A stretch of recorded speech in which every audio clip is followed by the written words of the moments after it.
Particle guy, doing the things that a particle might.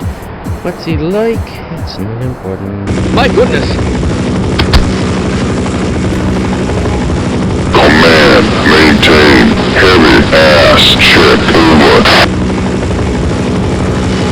Hello everyone, Destroyer 420 here. Today we are playing Field Intensity, a mod where we are assuming the role of Sonic OC, Outfield the Corporal, in a quest to investigate the city of Albuquerque. As after the buyout by Jesse Pinkman, the situation turned dire because everyone who consumed Walter White's meth began to mutate into abominations. To aid us in our quest, we have a trusty radio operator. Hello everybody, my name is Markiplier. Who tells us that God is with us and to leave no witnesses.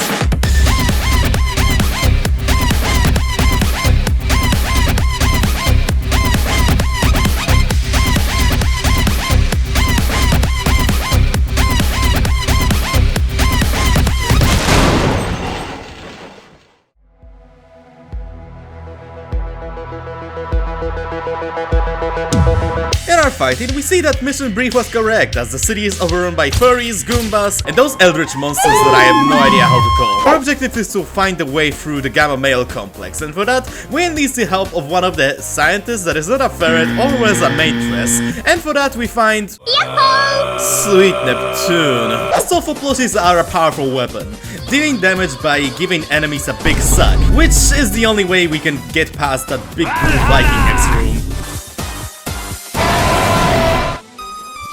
With that piece of oxygen being freed, we proceed through the labs to uncover new alien species, the Grunts. Along the way we come across an HIV suit, the same one that Walter White is wearing, which allows our special forces to track them. But enough about my racist past. Let's talk about my racist future in the loading bay, where I meet up with the squad known as November, and shortly after raising them up, we gain the objective to lobotomize blue shift protagonists, because tax evasion is a serious crime and needs correction.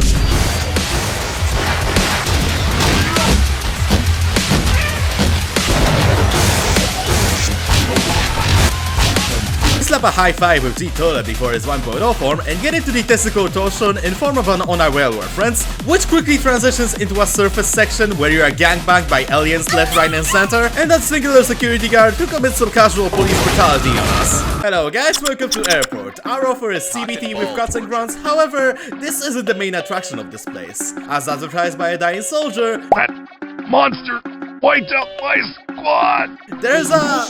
wait. Really? Jimmy Neutron? In front of my cat? You know what? Fuck this encouragement, I'll kill him myself.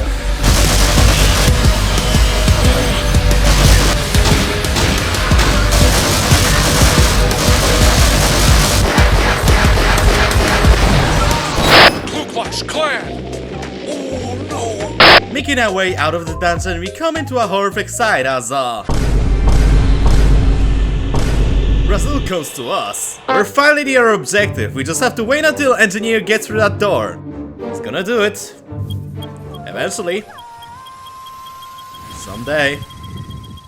Then boom! You die because Blue Shield protagonist detonates a hydrogen bomb. You explode into smithereens and your body parts are used as a fertilizer by the Black Ops. Nah, I'm just kidding, we got plot armor. We jump into the same portal behind Barney, and after some funny scenes, we fall down and break our knee in 2,137 places, turning us from standard Stefan Oldfield into punished Stefan. Wait a minute, is that Mitchell's brother?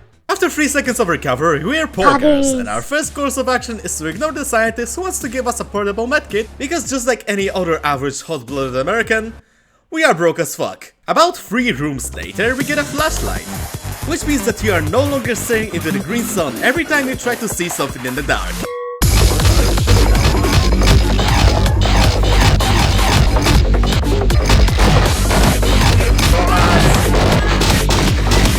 Oh hey, I found the medkit regardless. See? Told you that CV was useless. In the tunnels, we come across something unusual, as there are people from Ohio assaulting the local population for whatever reason. We finally re-establish contact with HECU, only to learn that this war is without reason and we are pulling out. Oh yeah, also Mark dies. Field Intensity is where you attempt to escape this hellhole, but this time around the mod allows you to risk the entire US Marine Corps, which is a blessing in disguise as you can RP as Roman numeral 5 for most of the encounters, but we also have to pay attention because it's Half-Life's AI and they are about to either get stuck somewhere or kill themselves with grenades. Reaching the evac point, we find out that the only Osprey that came to our help has been shot down by giant enemy manta ray, and we have a massive battle against cats, grunts, and fucking bears from Birdemic, I don't know. The clash ends up in us abandoning our entire crew and descending into darkness. In the underground, we eventually find a grappling hook, which allows us to get into yet another portal and... What the hell is this? Welcome to Mr. Beast's Embezzlement Shadow Realm. Now before we say anything, allow me to say that this section isn't actually as bad as the one in Half-Life of Black Mesa, as it's short and as such it has complexes and it overcompensated by throwing almost every single enemy under the sun, including the Half-Life pre-release moment, and a factory where they properly contain weapons of mass destruction and use lasers powered both by God and Serbian warlords.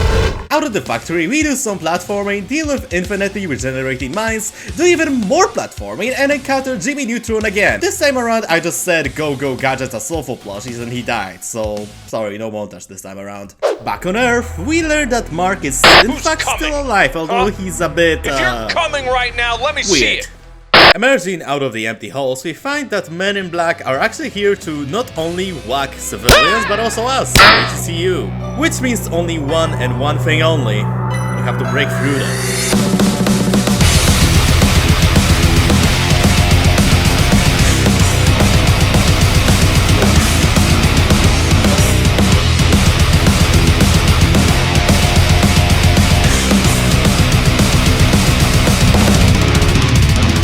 At the end of this segment, we receive the most busted weapon in the game, the sniper rifle. This freedom dispenser can delete almost every single thing on the planet, including joint Ultrakill, a literal moon in President Keemstar. Touching grass for the first time in quite a while, we see that everybody is beating the living shit out of each other, and on top of that there are also more Ohioans, but this time around with electric roaches. Oh, you're so Portuguese. Welcome to Deathmatch, a chapter made from modified multiplayer maps, though without 40-year-old boomers be hopping around because they still have been replaced by women.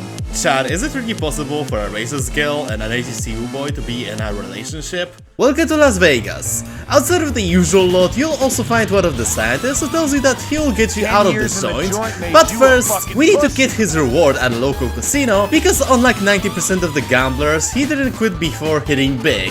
Escorting him goes pretty smoothly, and in the end, we find out that the reward turns out to be a teleporter gun. You know what, let's give it a shot. See where it brings us. Good fucking lord. After that and the unfortunate kidnapping of the scientist by the invisible hand of the free market, we take down an Osprey and deal with sniper teams who are either going to deal just pathetic amounts of damage or penetrate your skull, killing you instantly. Did I have a stroke? Hello guys, Nikke here. Welcome back to Five Nights at Viewing. This time around, we are beating the shit out of Ohio mutants. After learning that I have been banned from the Mickey Mouse Club, we find a track to isekai us out of this mess, but to make it work we need two things, fuel and keys. Gas is as easy to find as assaulting this like button and committing war crimes on the subscribe button, so do that please. And keys on the other hand require you to get past the final confrontation between KKK and Ohioans, as well as a Bradley, which is as accurate as most of the commentary channels here on YouTube. After this encounter, we discovered that Markiplier was dead all along. Yes, it was all in the head. And with that revelation, we fuck off from Albuquerque, only to get nuked. The end.